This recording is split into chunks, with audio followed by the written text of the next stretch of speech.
Reverend Kenn Blanchard, host of the Urban Shooter podcast, and a huge Phil Collins fan. Not many people are aware of that. Ken, thank you, sir, for coming on the program. Man, thank you, man. It's a good intro. Yeah, I don't know where that came from. Listen, I really appreciate you joining us today, and we shared your comments in Annapolis, Maryland, or at least a portion of them on yesterday's program. But before we get started in earnest, can I just, do you mind just, I know you probably get weird listening to yourself. I know I do. But can you listen to yourself yesterday in Annapolis? Because I want the folks to hear from you again. Sure, man. Go right ahead. All right. This is Reverend Blanchard speaking yesterday at this rally in opposition to gun control laws, additional gun control laws, and a rally in support of the Second Amendment outside of Maryland's Capitol. It is an honor to stand before you, and it is an honor to stand for our country this morning.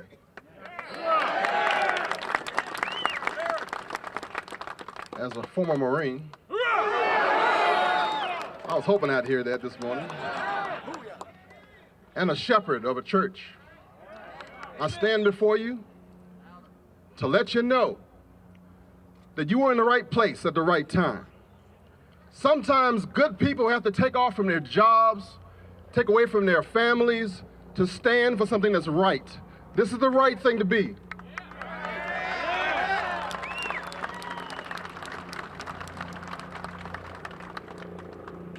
This isn't the first time we've come against this type of stuff in the world. Sometimes it's because of the color of your skin.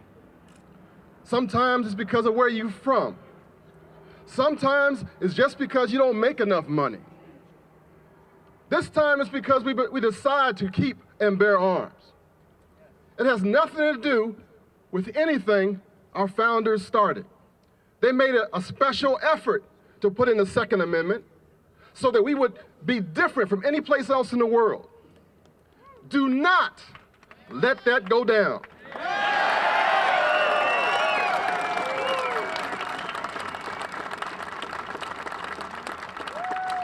Only in America can you be a different color, a different race, a different gender. But being Americans, being a law-abiding citizen allows you to protect your family. Only in America. Do not let that go down.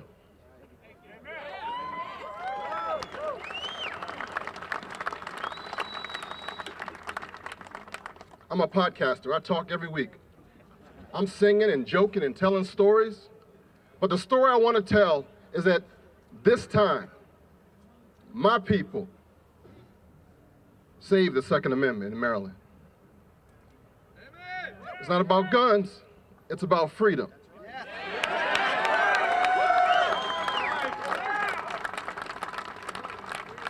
It's not about sound bites. It's about safety. If you want to save the children, save America.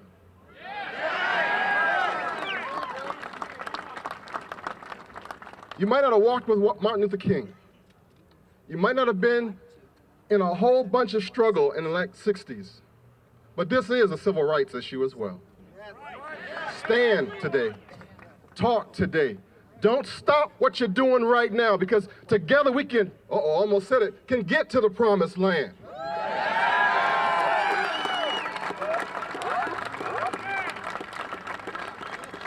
Freedom isn't free. God bless you. Reverend Kenn Blanchard, man, I think I just found my guest host, by the way, Ken. I mean, seriously, that was inspiring. I mean, did you know what you were going to say when you got up there? No, I had a whole other speech, but the power and the energy of the people, I couldn't even pull that thing out. I just wanted to encourage folks. I know folks, I was looking in the eyes of men and women and children that had took off from work, who had, they took vacation time and leave, and they had took buses, and they've come from the far ends of Maryland to be in that little crowded spot. And I thought, if nothing else, I got to say thank you and encourage you so that you won't stop, because there's so many negatives. Somebody has to be the positive guy, and that's my job. Well, listen, I think it was very positive, and I got to say that whole experience. How many people? And I know you're not a crowd counter by profession, but do you have any idea how many folks were out there yesterday? It had to be 4,000. Really? I have never seen Annapolis that packed. And if it wasn't for the talk about the president being there, Right. and all the shutdowns of the road, I'm sure at least 500 people said the heck with it and turned around. You know, I would not be surprised actually if that were the case. When I was driving into work yesterday, I heard that the president was going to be in Annapolis and actually talking gun control. As a matter of fact, I understand it with Senate Democrats about a mile away from the Capitol. And you know, for folks who've never been to Annapolis, as I pointed out, it's not an easy location to get to. Regardless, I mean, it's in a very historic part of the town. It's you know, the streets are narrow. Yes. There's not a lot of parking. And so for that many people to turn out, that is really incredible. Did you see a lot of gun control supporters there yesterday? No, there might have been 10, but they were mixed in with every other cause in the world that saw a camera, so they were putting up their placards too. Okay, all right. Now, did you have a chance to talk with any legislators? No, but I actually made a friend. I got to work on the back end. Now that I don't become political by accident. But I saw an ally. I was like, yeah, I'll just catch up to you in a minute. And Right. I will pull your coat to some stuff. So where do you see this going? I mean, you know, you look at the proposals that have been introduced, and I mean, you know, look, Maryland already has pretty draconian gun control laws. You wouldn't think they could get a lot worse, but they found a way.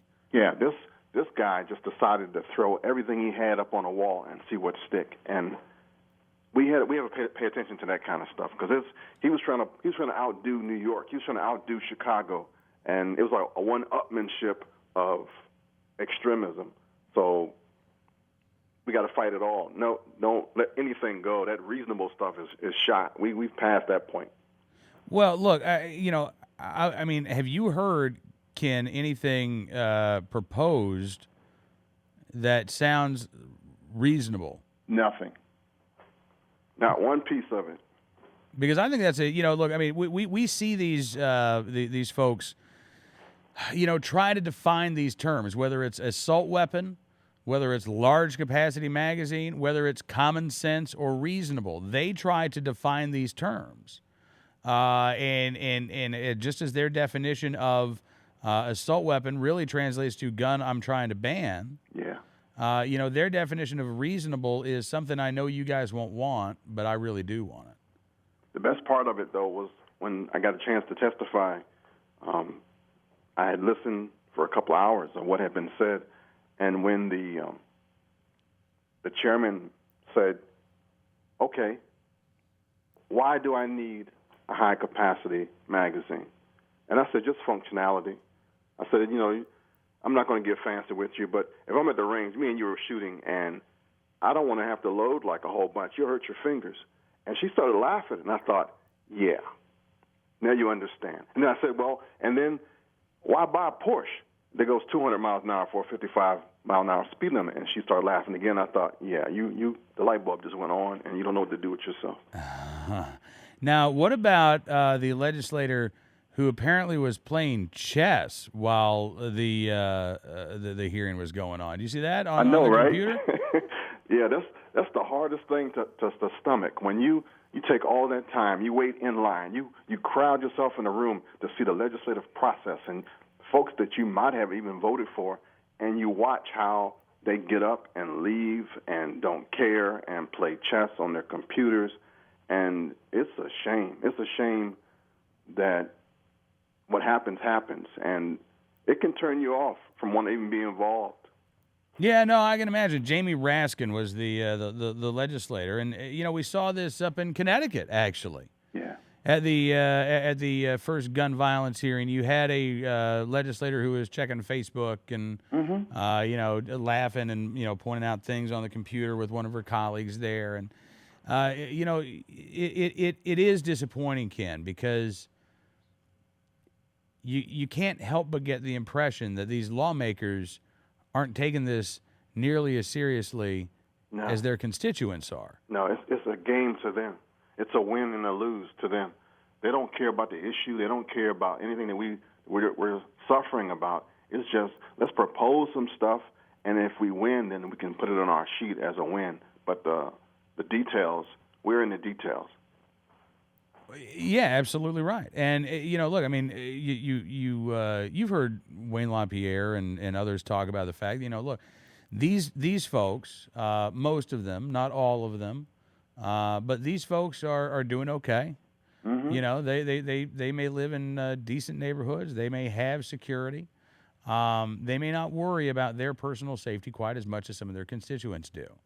And so maybe it's not as real to them. Maybe, they pass these laws, they're not impacted, at least directly. No. So they don't see the impact on the, I'm guessing, hundreds of thousands of Maryland residents who would be directly impacted by the passage of these gun laws, and not in a good way.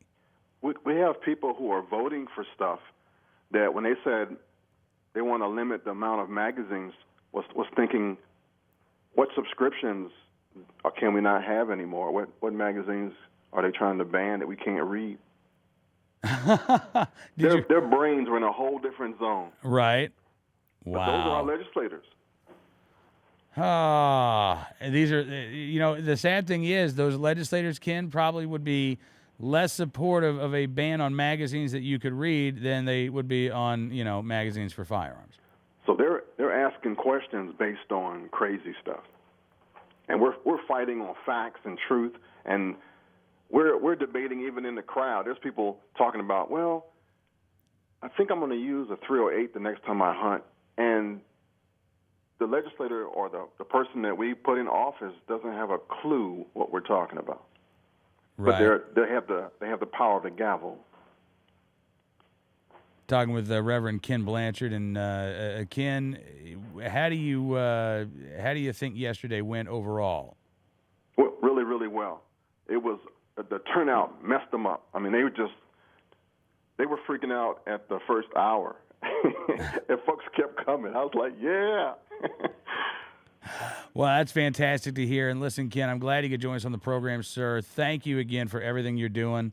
You are one of the most eloquent defenders and ambassadors of the Second Amendment that I know. Thank you, Cam, and thanks for letting me be on the show one more time. Hey, man, always. Let's get together soon, okay? You got it. All right, Reverend Kenn Blanchard join us here on Cam and Company.